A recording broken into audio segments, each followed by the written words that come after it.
I don't really understand how. I mean, look, for a lot of reasons, I don't really understand how time works. But yeah, it's always clear when we do this, and it's like, hey, you're 3 seconds ahead, and I'm half a second ahead, and my clap is done before yours starts. Like, yeah. I don't know how the math's here, but one of us is having a bad time.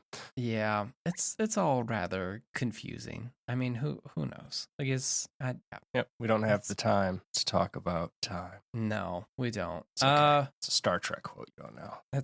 That's true. I don't know that one. Yeah. Someday on the giant stack of shit we will get to, that's not even, and that's from have a conversation about is Star Trek. Remember how last year around this time actually is when we recorded the Star Trek episode, and we're like, oh yeah, this was fun. We should do more Star Trek stuff. We should do more this Star again. Trek stuff. I've had Maid of Honor. Is that the episode? No, Code of Honor. Code of Honor. I have had Code of Honor sitting on this computer since at least last August, ready to go. Oh, did I make that? Oh yeah, I've got it. Fuck, I thought I hadn't done that yet. Nope. I thought this was my fault. Nope. Okay, so this is my fault. Collectively our fault that we have not. I've had it. Okay, that's fine. I mean, I assumed it was my fault, and I have not brought it up because of that. No. So nope, I got it. Okay, we'll do that in like 3 weeks, maybe. Sure. Look, we're on a quarterly recording schedule. I feel like it really does. So, it's at least like quarterly publishing at this point. Yeah. I mean, but the last handful, I feel like we've recorded like 5 episodes in the span of 2 weeks or something, a couple times in a row now. Oh yeah. Yeah. This is the most, the closest that we've been to back in a year or something. That's probably true. Like. Yeah. And technically even last week didn't count because that was just a production meeting we didn't record. I know. So. I mean, part of this will probably be that too. We're already doing that now. We are doing that now. That's right. You're not editing this. We're just going to rip this one. This is the show, baby.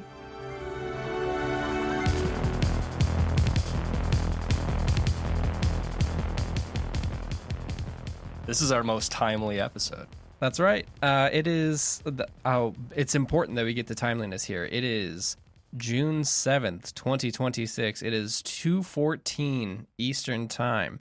If you are listening to this, the Xbox Showcase is currently ongoing. We are here to you, reporting on the internet about Summer Games Fest, Summer Game Fest, Key 3, as the folks like to call it. The latest and greatest announcements from PlayStation. I think Nintendo is maybe next week. Xbox and whatever Jeff Keighley has said. And we're here to talk to you about the latest and greatest stuff that came out. The community post from Helldivers 2 from like 6 days ago or something. Yeah, like 6 days. That's 3 days before ago. the PlayStation Showcase. I mean, also yesterday was the anniversary. The anniversary of what? Of the Falador Massacre. Oh yes, 6/6. Yes. So go listen to the Falador Massacre episode if you have not. It's the first one we both tried on. Yep, seminal episode. That was a Halloween episode. I don't know if it's good, but it's the one we put the most work into earliest. I've been told that it's good, and that doesn't happen very often. So I accept that. Totally understandable. Some say it's a good episode to start on, which I think is interesting. Yeah, no, that makes sense to me. That makes a ton of sense to me because that's like that's the closest to a commercial thing we've probably done in a while, instead of just neurodivergent yapping, which is what you're going to get in this episode in spades. Well, that is my brand now. I've just decided openly. Speaking of which, I have a couple intro points here. All right, hit me with intro point 1. Go check if you are into neurodivergent yapping. Go check out Babbity Kate on YouTube. They are criminally undersubscribed. They cover primarily American Girl dolls. You're gonna need excruciating to detail. Babbity, I want to say Babbity Kate. Let me double check. Yeah, that's what it is. It is a lady kind of swooning in the profile picture. They're sitting at just under 100k subs. They've done a 45-minute episode on whether or not Cinderella has ears, which is excellent. What? Yeah. Also, American Girl doll lore. Like you're gonna get an American Girl doll Codex episode at some point because it is a lot. It is well developed and it is deeply fucked up and intense. Are we gonna read some books? Probably. Punches are not pulled. Like those are historical characters set in historical times, and they acknowledge that to a large degree. That's fantastic. Yeah, it is. Yeah, they're great. Go check if you are. Yeah, if any of the things I said don't immediately turn you off, go check out this YouTube channel. Yeah. All right. So there's that. Yep. And then the intro I had planned. I've had this on the whiteboard for a while that I wanted to ask you about. And I need to erase it before it accidentally ends up in like a work call on my whiteboard. How familiar are you with Daddy Tops the racist dinosaur? I think that's the first time any of those words have entered my brain in that sequence. I know nothing about this. See, I bet you do. And you don't know it. Should I be Googling this right now? No, I'll just tell you. I'll just say Land Before Time. Sarah's dad, the Triceratops, the racist dinosaur. Yeah, his name is Daddy Tops canonically, which is a hilarious name. Yep, sure it is. That's a choice someone made. And the thing I want to know, that's a drag name, right? Yeah, it's gotta be. But also, it's a Triceratops. Also, Mr. Three-Horn is also a really good name. Yeah, it is. But that's the racist character in Land Before Time. They dip back in and out of it frequently. If you have not watched Jenny Nicholson's video covering every Land Before Time movie during COVID, go do that at your earliest convenience. It's excellent. That's a fucking project. You get some Daddy Tops lore. But this is what I want to know from you, my good friend Phil. What went up on the whiteboard first? Was it Daddy Tops or was it racist dinosaur? Did they have a racist dinosaur character and they're like, we need a name for this racist dinosaur? Let's call him Daddy Tops. Or did they have a three-horned Daddy Tops and they were like, nah, what if we made this one racist? So it's been a while since I've watched Land Before Time. Is Daddy Tops, is he 1990s racist or is he like 2026 racist? Like is this expected? Is this like bad dad expectation, or is this like we knew he was being bad to begin with? No, this is like 1970s racist. I feel like. That's unfortunate. Like, is it All in the Family? What's the show with the old guy sitting in the chair? The Art? What am I thinking of? Sanford and Sons? The old guy? Definitely not Family Matters. Maybe that's what I'm thinking of. No. That's not him. Another one. Another one? This is a great thing to be doing in the episode. All in the Family. There we go. Oh, All in the Family. Okay. God, all these shows have the same name. Didn't they remake this as a movie with Don Cheadle? Is that true? I think he might also be. Either way, no. The Daddy Tops is just like, hey, we don't hang out with long necks. He says long necks as a slur. Like you can feel it. Yeah. Yep. I forgot about that. Yeah. Yeah. No, it's pretty explicit. Also, I know I've mentioned this in the past, probably years ago. It's weird to me that we use racist and not speciesist, but if I kept saying speciesist, it would sound weird and no one would know what I'm talking about. Yeah, I feel that way about D&D too. Yep. I feel like that's a weird distinction that they make. I know that they call them races until very recently, but also they changed that finally? I think so. Yeah. Okay, because I feel like that has to reinforce some not so cash money thought patterns in your brain. Hang on, let me just Google real quick. D&D is woke. r/D&D thoughts on the woke thing. Could be anything. Substack. Comprehensive history of woke D&D. Yeah, I think that they went woke. Sure. So yeah. Oh, roll for woke. Land on weird. D&D's LGBT problem. Interesting. Thank you, queer majority. Yeah, I think they did that. I think that was when it was around the same time as the Strahd stuff that they did. Because I don't know if you remember, but there is a group of people in Strahd who are inspired by the Romani people, and they were not treated kindly in both major releases of Curse of Strahd. I think they went in and they maybe fixed that. Shock. Yeah. So yeah, I guess if anyone knows the answer to my question, please write in. I am. Daddy Tops. I think Daddy Tops came first, and then the racism was just a like byproduct of quick and lazy writing. Yeah, but like because that like isn't that one of the core conflicts? Is that like constantly? It's like every every fourth movie. That guy's being a dick. Yeah, that's unfortunate. Yeah. Ugh. He remarries in later films. Daddy Tops got divorced, or did Daddy Tops' wife die? We don't know where Mama Tops is, I guess. We don't know where Mommy Tops is. The entry point. I don't remember if that's explicitly explained or not. Should I be Googling Mommy Bottom? Maybe. I mean, no, you shouldn't No, Google I that shouldn't for do like that. a lot of reasons. Yeah, no, that's fair. But maybe on your own time. Screenshot of Tops, reflecting his short temper.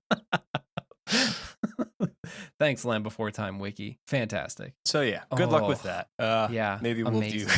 do Land Before Time lore at some point. Wow. It's fine. I don't think I've seen the other ones, and I'm seeing there's they like made 14, 16 There of them? is. There's 14 Roman numerals here, and then I guess there's a television show. Mm-hmm. There's a lot of that's yeah. a Well, lot. I don't want to touch on that in this episode. 2016 was the last one. Yeah. Aren't most of these voice actors dead? That's a topic we probably don't want to touch at the moment. I'll say. There's yeah. Okay. Look, you and everyone listening to this who doesn't know what I'm talking about will be happier if they continue to live behind the veil of ignorance. Okay, sounds good. That's a question you're not particularly looking for an answer for, I will say. Okay. Wow. I'll tell you off, Mike. No, that's good. I don't want to fuck up anyone's day. What we're here to talk about, though. Oh yeah. Sorry, bring it around. Is both some random bullshit I said 4 weeks ago, which for dear listener will be somewhere between moments ago and last episode, or possibly hasn't come out yet. Yeah, that's also true. I suppose we could just fire this one out before that one out of sequence. Yeah. We're talking about Helldivers. Yeah, we're talking about Helldivers. We're talking about Helldivers. Which we have officially quit yet again. Oh yeah, yep. Yeah, we've moved on from Helldivers for the time being. But there was recently a transmission from the game director, just a big old blog post about grievances. Helldivers went through I'm just gonna recap super quick. Yeah.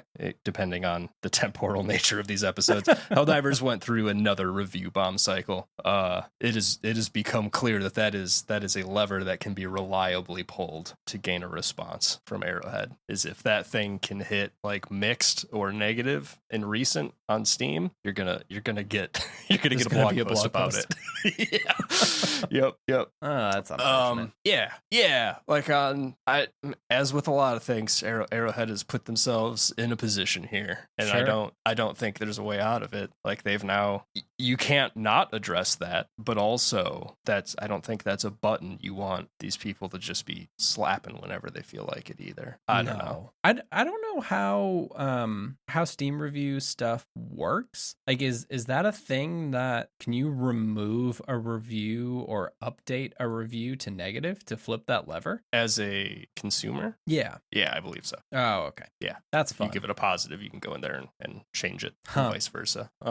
Good. Yep. Good. I haven't checked. Let's see. Let's pull them up right now and see what they're at real quick. Because I do remember the first review bomb cycle, there was a big push in the subreddit to do the review bomb, but then there was a nearly equally large push to reverse the review bombing once issues had been addressed. Yeah, but that was the PSN stuff, right?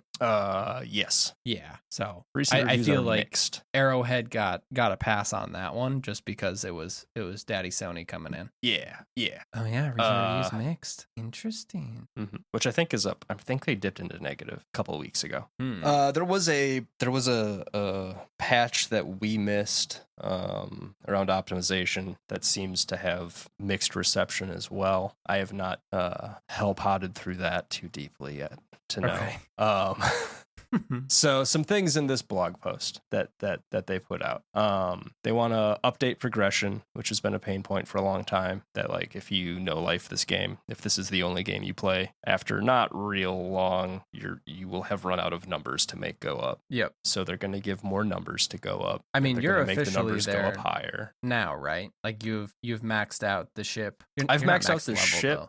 I am not max level. I have not maxed a bunch of weapons missions or anything like that. They're talking about bumping the level cap to 300. I think I want to say it's 150 now. Does that feel right? Yeah, that sounds right. So they'll be doing that. They want to. The big thing is they want to entirely kind of rework the meta campaign, which we've largely ignored, and you and Nick have, I would say, basically entirely ignored. It's just been completely uninteresting to me. Like it sounded really cool from the jump, and I think what we have ended up doing is using it more as a way to just linger on a planet that was probably part of the objective, I don't know, a couple weeks ago, but there's an interesting strain of bugs on there, so we do that just to mix things up. But the last time I feel like we even touched the actual campaign stuff was when they released the Illuminate, and that was, again, because that was an interesting new thing to do, not because I really cared about the success of Super Earth or not. Oh, we protected Earth for a little bit, I guess, but again, not because I care deeply about the campaign. Yeah. So in the past, there had been some interesting choices in the campaign of like, do you do X or Y, and there will be relative consequences for X or Y, which could include like unlocking new stratagems, for example. Of like, oh, if you can all band together and conquer this planet, then now there's a tank in the game. I do remember that. Be if you lose, that kind of thing. Yeah, there was like free strafing runs for a while when we were doing stuff, I think. Yeah, so those come up from the station. Yeah, those come from the space station, which was also like part of the thing. I'm sure it will not surprise you to learn that the like board game meta layer aspect of Helldivers, of taking planets and whatnot, is underneath the hood, wildly overcomplicated, and of course it is. not really communicated to the player in any way, shape, or form. At this point, I'd be disappointed if it was the other way. I know, right? Like there are rules about like supply lines and reinforcement that happen all underneath. Some of that stuff got surfaced through some UI elements like a year ago. I feel like probably longer. I'm not good at time. Probably closer to 2 years ago now. Who knows? Flat circle, whatever. Sure. So some of that's there. The Galactic War campaign. But now they're talking about like, hey, we're gonna like fully overhaul this. And yeah, I have some thoughts. So what they want to do is introduce what they're calling planet war fronts, which will be grouped missions under 3 different categories: defend, frontline war, behind enemy lines are the 3 categories. People seem pretty stoked about this. It sounds like they're going to try to make the you have like your own player objectives when you log in, like go kill 300 bugs or something, or go kill bugs with this weapon, or complete X number of objectives, and you get a little currency boost when you do that as a individual. And they're going to try to tie those in thematically to the campaign that's happening, which makes sense. Yeah. You've not played online really, aside from with Nick and I. So no. It would not be uncommon to be in a position where you force players into suboptimal or weird gameplay loops to try to complete these objectives. Okay. One of the reasons when I stopped playing online was because I got team killed and kicked because I killed a Bile Titan hole in a map because they were farming Bile Titans to complete the objective.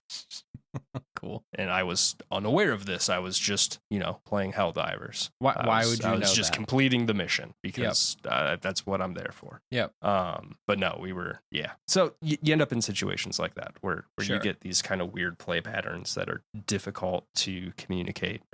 So I think they're trying to streamline that. The reception to this seems pretty overwhelmingly positive. Mm-hmm. From what I've seen, it seems like there's a split between they've already fixed it, everything's great, I love this, and hey, these people are kind of struggle at implementation, so maybe be like keep your eyes open, but like there's not a reason for excitement yet. You can be cautiously and quietly optimistic. Those seem to be the 2 primary modes of thought currently. Sure. Understandable. I think all of those people are already overly optimistic. I don't. I've read through this post a couple times. There's some more things in here too. Like they want to fix stratagem bounce, where you throw your little ball and it just fucks off somewhere on its own. which didn't exist at launch. So yeah. That's I interesting. have not that I remember. I remember it not being a thing and then it suddenly being a thing. And the scuttlebutt in the subreddit is that this is functionally like a couple lines of code that caused this to happen, and people who have hacked this game apart and play a hacked apart version of this game are able to turn it off at will on their own. Interesting. And Arrowhead is like, yeah, we're putting together a team and we'll hopefully figure out how to solve this by the end of the year. It is with a our task force. stratagem. Task force. Task force. So that's another vein of comment you'll see is just like, hey man, just turn it off. Just turn the light switch off. I don't know why you need 8 people to turn off a light switch 6 months from now. Huh. So I assume they're trying to implement a different methodology than what they have right now. Hellpod steering is also on the list, which has been a pain point since forever. Like because it's bad? Yeah. It that also feels like it used to be way better. You used to have significantly more control during the pod dropping sequence than you do now. Yeah. Sometimes you can't move at all. That's true. Yeah.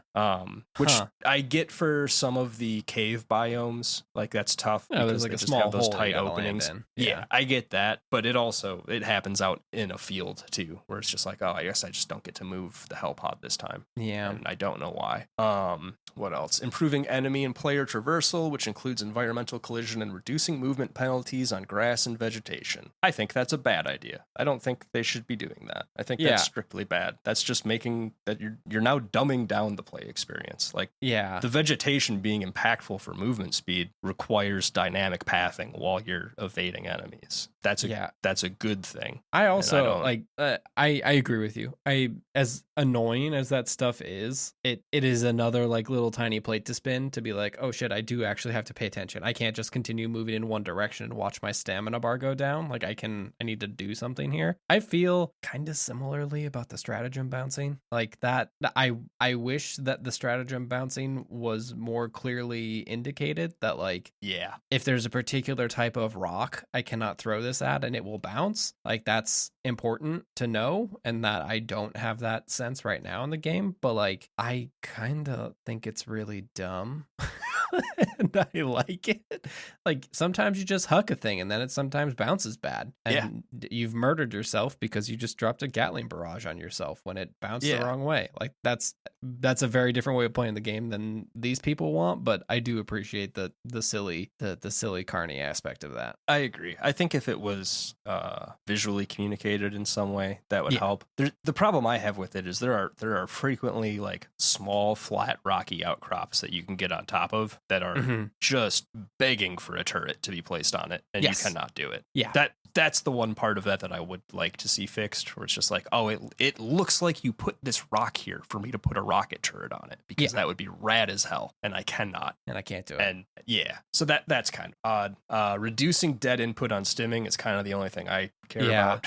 This one jumped out at me immediately, because the amount of times we have been furious at this game when we get murdered whilst pressing the stim button is at least half the time we die in Helldivers. It sure feels like it, and I feel like I'm a whiny little 14-year-old complaining about lag in Black Ops 1 again. Yep. Every time I bitch about it. Me too. And this is the first time, like, I haven't been buried into the community here at all. So this is the first time I've seen it, like, very openly acknowledged that it's actually a problem. Oh, yeah. It's I feel seen now. Yeah. It's inconsistent in a way that makes me feel like a crazy person. Yep. Like, it feels, the dead input stimming is a form of gaslighting that Arrowhead has inflicted upon me. Yep. Yeah. But okay, so with the campaign rework, which is the thing we actually like, the biggest chunk of this, I feel like. Yeah. I don't see anything in this post that makes me think they are doing anything new. Yeah. So this was kind of the thing I wanted to talk to you about, because when I originally read the Polygon write-up on this, which number one is hilarious to me because it does quote Reddit users, which I always find hilarious in news articles. On the other side of that, what do you think that feels like? Oh, I mean, I'm sure it feels awful. Yeah, it's got to, right? Yeah. You have to type like fartbox 420 into your article and immediately think about jumping out the window. Yeah. Oh yeah. It's mostly funny because the actual quotes here are just absolute nothing burgers. It is. Let's see here. I'll read the entire sentence just for posterity. Finally, one change has garnered the most praise on social media, despite being the smallest tweak on the surface, with Reddit users Plasma7007 calling it, quote, amazing. Velvet Cowboy 19 considers it, quote, the biggest immediate change, and this background noise deems it a, quote, huge W. What are we doing? And those here? are in reference to assisted reloading. Yes, think, it is right? assisted reload, yeah. Which is a good thing that should have been there from the beginning. Yeah. So in Helldivers, some of the weapons require ammo backpacks. So if you have like a big recoilless rifle or the auto rifle flat does it. cannon or any of the big ass shoulder mounted cannons that you see typically come with a backpack to carry the ammo. Mhm. And now going forward, once this is implemented, as long as one of the two people has the backpack on, they can help you reload the gun faster, which is great. But I don't, those Reddit quotes serve no purpose other than checking a box that I'm sure someone was forced to check. Social proof. Like I guess in theory, you're taking the temp of the community from a writer who maybe isn't familiar with the ins and outs of the game in question. But also that means they're not able to evaluate whether those comments have any validity or not. Yeah. It's just some guy talking shit. That's no different than what I'm doing right now. I shouldn't be in a Polygon article. No one should cite me for anything. That's insane. I'm citing you somewhere. Yeah, once I read those, I was like, oh, I should click off this article. That was my immediate thought. Yeah. But sorry to bring it back around to the campaign. Yeah. So when I read this Polygon write-up and then I went and looked at the actual post that they put out, I agree with you. They don't really say anything about what these things mean, which I didn't really cotton on to until you said something. Because when I look at this and see defend, frontline war, and behind enemy lines, I, like what the rest of these Reddit users have possibly done, have conjured up in my mind what those are. Yeah, like, you sure have. You all have. Yeah, I know what a defend so. mission is, and like that's just the Starship Troopers mission. I know what a frontline war mission is. That's probably closer to what we do in normal Helldivers. And then behind enemy lines, at the absolute most basic version of this is probably the hatchery missions, and there's a lot more enemies, and you have to like do stuff like that. But when you brought this up, I realized my great mistake.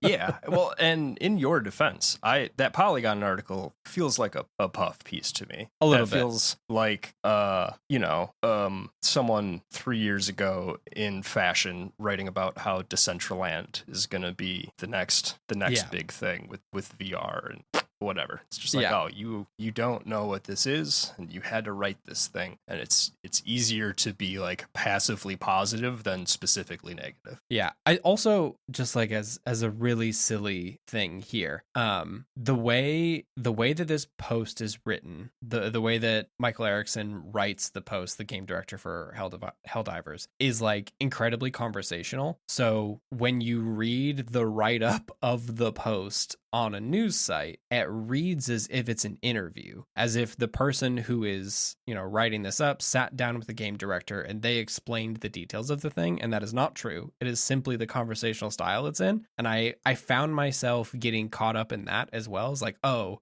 this is like classic journalism stuff where, we're writing the distilled version of this, but like there's an allusion to other stuff going on in the background. And that's just like not really what's going on here. Nah, Arrowhead just has like a deeply parasocial way of communicating with their audience. That's what I was gonna say, but like I don't even know if communication feels a little feels like the wrong word for what all of this back and forth between the player base and the studio is. If depending on release order, the last time we talked about Helldivers, I kind of outlined my still standing position that these people don't know what game they have made.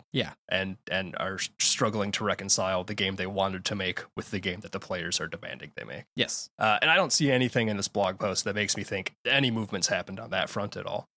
And here's what I think is actually happening with these Planet War fronts. I think they are doing almost nothing but some UI updates. And a little more cohesive of game mastering from their point on the like overarching campaign stuff. Yeah. So if we look at let's see, they talked about this was something that they wanted to do early with the game, but they didn't have the content to do it originally. Yep. We feel we've now added enough content to realize the vision we had for Planet Warfronts. And it's going to be the next big thing we're working towards in the Galactic War. Yeah, all this stuff also is like, man, if people have been complaining about a thing for 2 years and you come out now and are like, hey, we're thinking about maybe addressing this sometime in the vaguely gestured future, I'm not getting excited about that either until there's something a little more concrete. But what I think they're going to do here is right now in the UI, they show you expected resistance level, low, medium, and high on a planet. It's given a percentile value. And we have like a dozen different mission types, probably, maybe more, maybe 24 now. I don't know. I think it's hard to say. It also maybe significantly more than that, actually. It also because we typically play bugs. Yeah, like if you roll in the same kind of style thing, but for each of the factions, I guess you can kind of get to probably 24 or so. It might even be more. Either way, what I think they're going to do is just put all of the existing missions into those 3 buckets of behind, frontline, or defend. Yep. So your rescue mission, you're retrieving essential personnel. That's obviously a defend. Same thing with the emergency evacuation. That'll be a defend. Evacuate high-value assets. That'll be a defend. Spread democracy will probably be a frontline. Upload escape pod data. That could be behind enemy lines. Launch ICBM could kind of go anywhere. Yep. Like the hatcheries is behind enemy lines. Yep. Yeah. It makes a lot more sense when you put it that way. Yeah, I don't think this is anything. I think anyone getting super excited about this has put 4 carts in front of the horse they haven't bought yet. Like, I want to see them put out something specific. Yes. Other than kind of just gesturing at these buckets, and don't worry, it'll all be cohesive and better than it is now.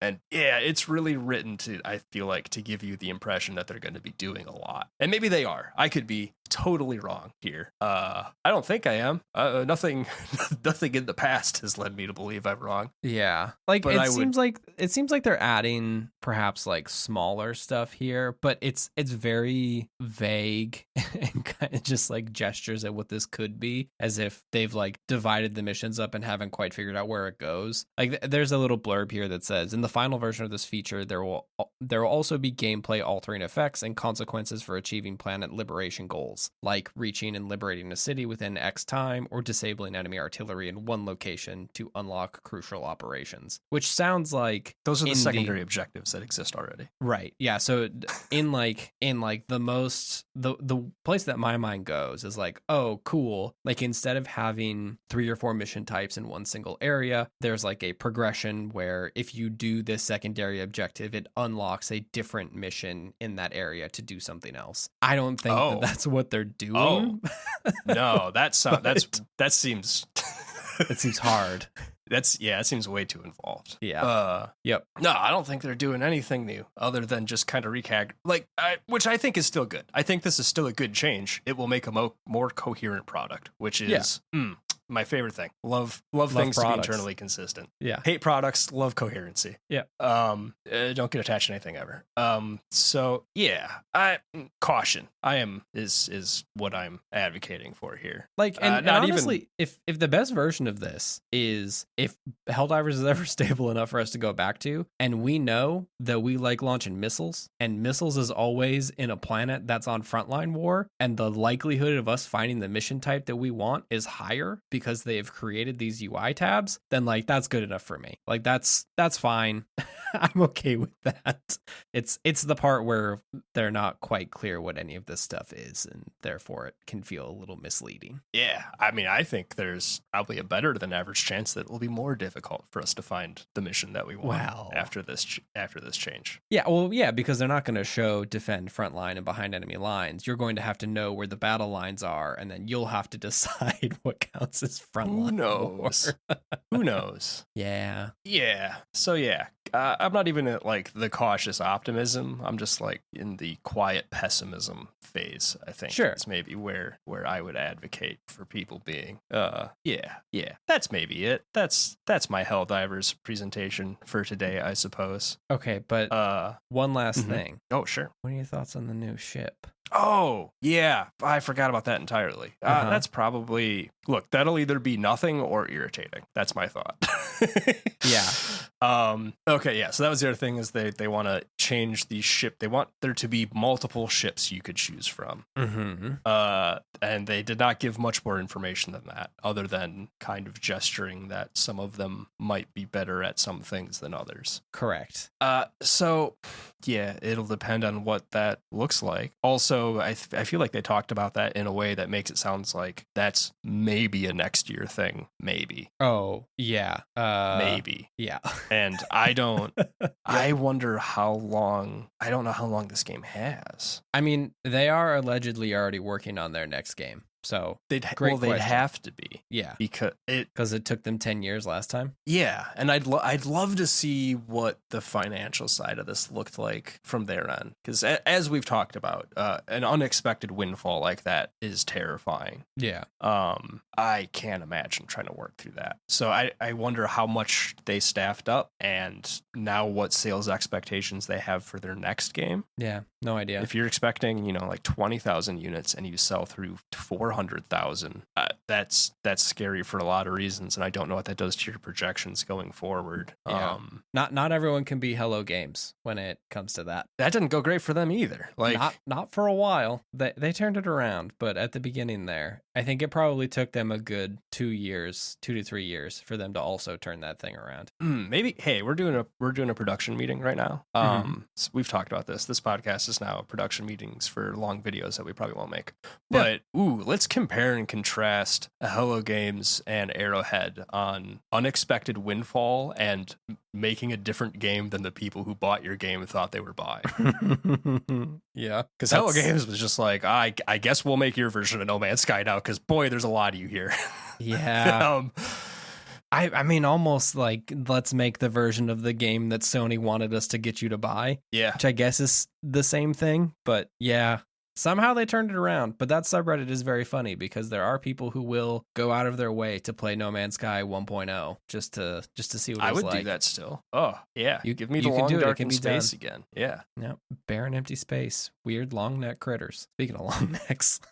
Long necks. Yeah. So there's that. What else? I think the thing about this Helldivers post, just to kind of like bring this to its close, is that the thing that is the most frustrating and also the thing that makes it so exciting whenever they come out and say stuff like this is that, we've done 3 episodes on Helldivers now, on like the incredibly complicated and convoluted systems that they have in this game that they tell us and don't tell us about in very good and very bad ways. Yeah. You know what? I'm going to blow over you. Sorry. That's a thing they did not say that has been a huge complaint. They didn't say, we're going to stop doing stealth changes to numbers that aren't in the patch notes. Oh, yeah. That had to be in this post for me to not be furious. Yeah. Like, that tells me that you've made like a mentality shift in a direction that I am appreciative of. No. There's not a hint of that here. This would be a great place to do that, to be like, hey, we heard you're really passionate about the way this game works, so we're going to be honest about the way the game works going forward. Yeah. They did not do that. They very explicitly did not do that. No. Gah. But you get more emote slots. Some people seemed genuinely stoked about that. It's entirely meaningless to me and the way we play this game. So I don't want to dump on that entirely, but I really want to dump on that entirely. Yeah, I don't. That one's kind of The thing that is so annoying about this is the lack of details. Because what it does, and what I think is happening here, is just like the war campaign stuff, where where my mind reels at the possibilities. You know, like I'm spinning out over here of like what could be so cool. Like they're setting themselves up for disappointment. Yeah, there's ship customization that they're talking about doing, which I imagine based on how their customization has worked is like a 3-color palette swap that's trapped inside the next war bond. But like people are losing their mind over that. There's the idea of like the ship module system can be overhauled enough to the point where it will be able to adapt and change your playstyle instead of just unlocking everything, which is like a fundamental shift in how the game plays. And then just like crazy stuff like the secondary ship, because the thing that my mind goes to when you talk about 2 ships in this game, there are already 2 ships. There's the Super Destroyer and there is the Eagle. And I feel like if I were doing this, I would create a whole other separate system that does a much better version of the weapons customization stuff that they built and just do it to the Eagle so that you can have like cool things that happen with your Eagle. But I don't think I'm scared or concerned or anything. I just don't think that's where they're going. I don't know what they're doing, but it's not that. Yeah, I think what they're probably going to do is you'll get to pick the normal ship, or you'll get to pick a ship that makes your Eagle cooldowns a little lower, or your special weapon cooldowns a little lower, or your orbitals a little bit faster, and that'll be it. Yeah. And like all of these customization things are great, but when you don't know what the fuck you're dropping into, like, there's so much armor that I have that reduces acid damage, but we never know when the fuck acid bugs are showing up. Yeah. Like knowing that this planet is a green bug or an orange bug planet is not something that is readily available. No, and it would be because it's randomized. Yeah, and those are the things from like, why did you give me all of these options but none of the information to know which options to pick? I guess I'm just gonna pick my default all around deal with everything kind of okay class because I don't know what I'm gonna run into. Yeah, yet you gave me all of these min-maxed solutions for problems that I cannot predict. Yeah, and I think the ship customization is gonna fall into that same bucket. Just like, yeah, man, those are theoretically great levers that I could pull, but you've not given me the knowledge base to know when I should be pulling. Yeah. It also seems odd that I haven't really thought about this before, but like in world, the way that you respawn is that you're just another person who is dropped on the planet. So there's not really a reason that loadouts don't exist in the game. Oh, like changing mid-mission or something? Yeah. Like, you know, lock the stratagems. But like if I'm getting my ass handed to me, maybe it's time that we change it up. We swap out what the main firearm here is. Like you got clones on your ship. You could just pick a different one. Yeah. That seems better. Man, I wish this game was worse. Wish this game was worse so I could stop caring about it. Yeah. Speaking of which, never get emotionally invested in anything ever again. We're gonna revisit that real quick. That was a line I dropped last episode or next episode, depending on what happens. Yeah. I want to update that to something a little more functional. Okay. Because that's like not a great way to live your life. It's an okay way to approach Helldivers specifically, but it's not a great way to live your life. So I would say figure out why, like, the functional reason you are emotionally invested in something. This is complicated and sometimes unpleasant and sometimes stupid because your reasons might be bad or even like deleterious to yourself, but that's fine. It's good to learn those things about yourself.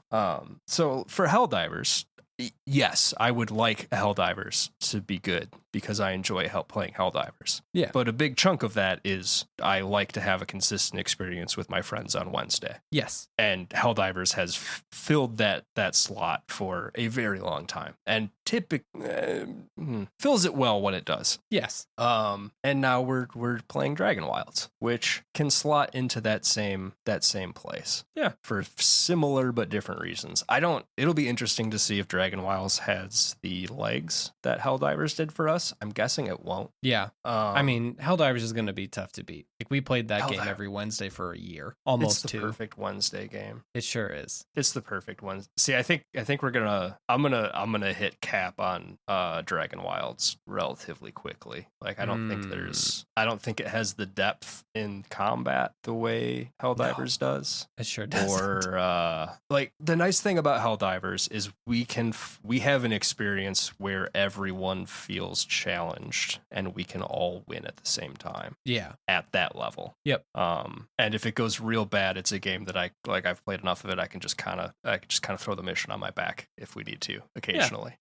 Or sometimes what do you do, which is also great. And I don't know if that will happen with Dragon Wilds. And I think that component is maybe more important to me than I would like to think it is. Yeah. I'm not playing Dragon Wilds because the combat is fun. The combat is fine. It's fine. Yeah, it's fine. Yeah. That game's got great vibes though. It's got great vibes and it's got great fucking patch notes. Everyone needs to go read Jagex patch notes just to understand how deeply every other company is failing you. It is a subgenre of this show. How good the patch notes are. Yeah. Where are these Helldivers patch notes? I'm like, yeah, man, you gave me 2 pages and I have nothing but questions and anger. Yep. And then also what isn't in here. Yeah. Oh, it's just wild that they're changing things by like whole percentage points too. Multiple whole percentage points. Oh, on Flame Sentry, increased damage by 50%. Oh, we haven't talked about the Flame Sentry. You don't know about the Flame Sentry. I don't know about the Flame Sentry. They done fucked up the Flame Sentry. How do you fuck up a Flame Sentry? They shifted the damage cones on fire stuff in a way that has rendered the Flame Sentry relatively useless, where the damage cone and the visual flame cone are no longer aligned. The damage cone starts like further out in a way that has rendered the Flame Sentry less than functional. And it has been like that for weeks. Also not mentioned in this post. Good. Every time I would love to see what their fire tech looks like, because it seems like just the biggest spaghetti monster. That's one of the ones that every time they tweak the way fire works, something semi-related is going to break in an unexpected way. Yeah. They had that with the damage over time changes like 18 months ago that were, yeah. Oh my God. Just the list of changes, it just seems wild to me that they're like tweaking it this much still. Yeah. Well, there's no. We talked about the lack of balance team, didn't we? Yeah, in the last we did. record. Yeah. Okay. Yeah. Where it's just kind of like whoever's working on the thing gets to pick. Yeah. Seems to be the methodology. Yikes. Yeah. Dang. I don't know. Go play Helldivers. Maybe it's still fun. Probably. Yeah, it's still fun. Probably. If it launches, which I think it does currently. So yeah. Or don't, man. I don't know. Go play Dragon Wilds. Oh, you'll have a more predictable time. Just go build a cool castle in Dragon Wilds, guys. Sit in the rain. Maybe we're Dragon Wilds content creators now. Maybe that's our. There's gotta be. Hang on, YouTube.com. I'm sure that ship has sailed. I'm sure that ship has sailed. But I need. We should have jumped on that when I first touched it. Rain on roof 10 hours. It does. I'm not seeing that particular video. We can make Dragon Wilds. No. There's not a RuneScape Dragon Wilds ambiance. No. Just relax to the music of RuneScape Dragon Wilds. That's all we got. And that's just from the OG channel. Yeah, they've published that out. You can just go listen to it. It's good. It's good. Music and that's great. The recomps of classic songs are great. Oh, yeah, we should hop on that. Yeah. Watch this space, folks. We'll have a video of 10 hours long of the RuneScape Dragon Wilds music. Maybe. But also have to find some way to make rain happen for 10 hours. Probably just loop it. Yeah, just loop it. People don't care that much. No. That's why the internet sucks. People don't care about the craft anymore. I had to hack this game to make it rain forever. Love me. So yeah, keep your eyes out for that, I guess. Or maybe there'll be Star Trek stuff again. Or maybe we'll just I don't know, start reviewing chick flicks or something from like mid 2000s. That's been my mercenary plan that I don't know if I've ever divulged to you. That's what I feel like we should. That's our actual niche. Is just like, hey, we're gonna watch Made in Manhattan and talk about it for 4 hours. Check out this J-Lo movie from like 2004 that you didn't know existed. I can't wait for the holiday episode. It'll be so good. Cameron Diaz, Jack Black. See, I think this idea has Jude legs. Law. No, I mean, not with our current audience. No one who listens to whatever the hell this is probably wants that. No, we yell about Linux and patch notes and right to repair. I don't think that lines up very well with Sleepless in Seattle. Oh, that's a good one. We'd have to save Sleepless in Seattle. Hitch? What about Hitch? Oh, that's bad. That one's bad, right? Yeah. Yeah. It's gotta be the perfect niche of bad chick flick, but not full Hallmark. Because I feel like the Hallmark side of that media has been completely captured. Like someone's doing that. Many someones are doing that. I hate those movies so much. Yeah. They're on every time I go visit my mother still. Yeah. And you can see 90 seconds of one of those and know exactly the rest of it. The thing I hate most about Hallmark movies, as long as this show's fucking nothing anyway, the thing I hate the absolute most is that all of the clothes are so obviously brand new, and you will never be able to unsee this now. Everything everyone wears in every one of those movies is perfectly pressed and just came off the factory line in a way that is impossible to ignore once you see it. Nothing is lived in. It doesn't matter if they're in like an auto repair mechanic. It's going to be a perfectly starched collar on those overalls. Like that's really good. It's like it's kind of doing the old animation thing where you can see the particular cliff that Wile E. Coyote is about to crash into because it's like animated differently than the rest of the map background. Yep. But for romance. Yeah. Yeah. Well, been mad about it for 20 years. Still mad about it. If you liked those movies, I guess I'm sorry that we ruined it, I guess. Oh well. Man, yeah. I will be shocked to learn that we have Hallmark, that there's overlap in our viewership there. I mean, hey, if you are. But maybe not. I mean, I don't know. I just pitched a bunch of of American Girl doll stuff at the beginning of this episode. So that's true. Yeah, so far we paint with a wide brush. This also might not be out yet, but I believe that so far you have pitched a YouTube channel about boats. I think you've done engineering disasters before. Yep. The episode on the Falador Massacre and American Girl dolls, I think, is where we're at in the last couple episodes. I just recently watched an hour-long video where someone goes in glorious detail on all of the uniforms featured in The Wrath of Khan. So how long is that video? Like an hour and change. Huh. It's great. They only have like 6K subs. I should probably. I don't even have my phone. Which point of view is that? Like from Star Trek nerd point of view or from uniform seamstress point of view? Equally both. It's great. That's the part that's great is because here tangent whatever.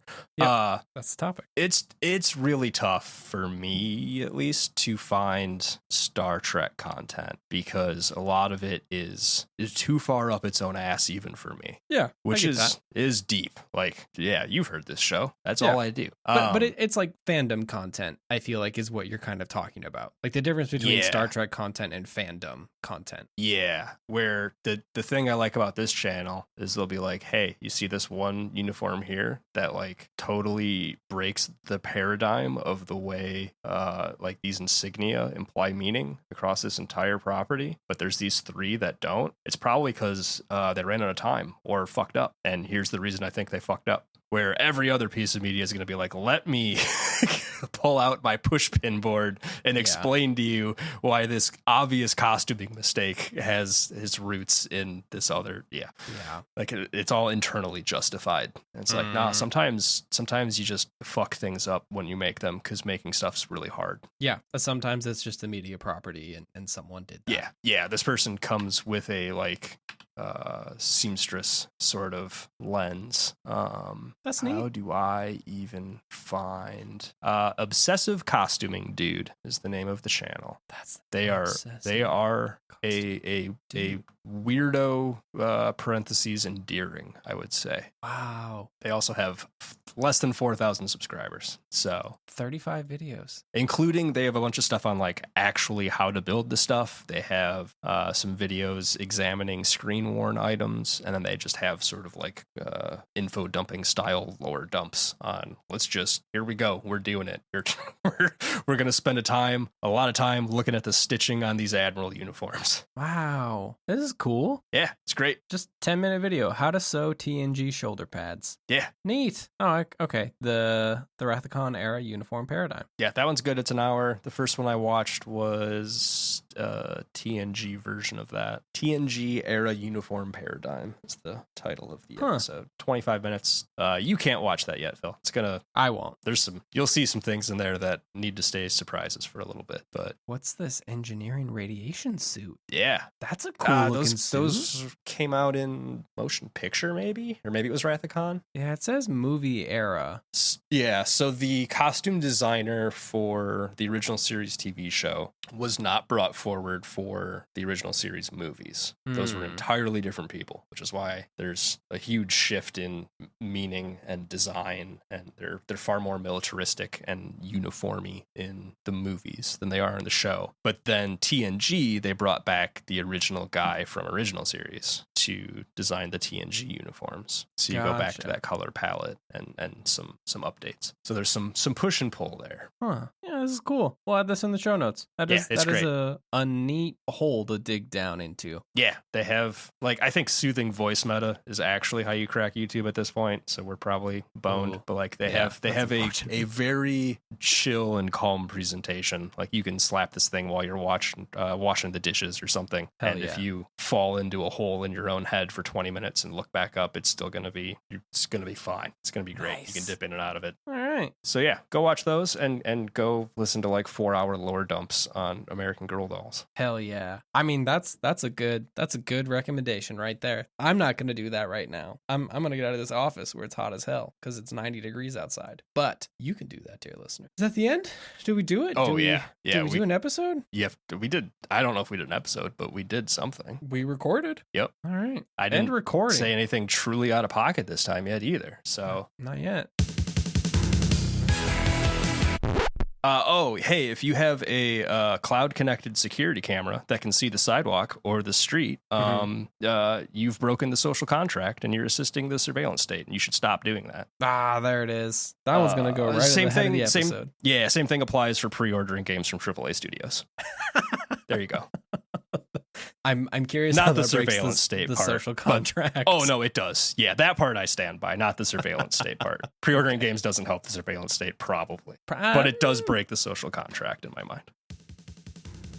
Hey, thanks for listening. I've been Phil, and he's been Logan. Our music is by Nicholas Cahill. Head over to 70percentcomplete.com for articles, blogs, and reviews, and you can also watch our video essays and Let's Plays on YouTube. Or, tune in mostly daily for my short chat podcast, Point to Point. There's also a link to join our Discord down there. Come hang out and chat RuneScape, tech, or, really anything else with all the great people there. All the links are in the show notes. And we'll be back soon with another episode of Esoteric Nonsense. See you then.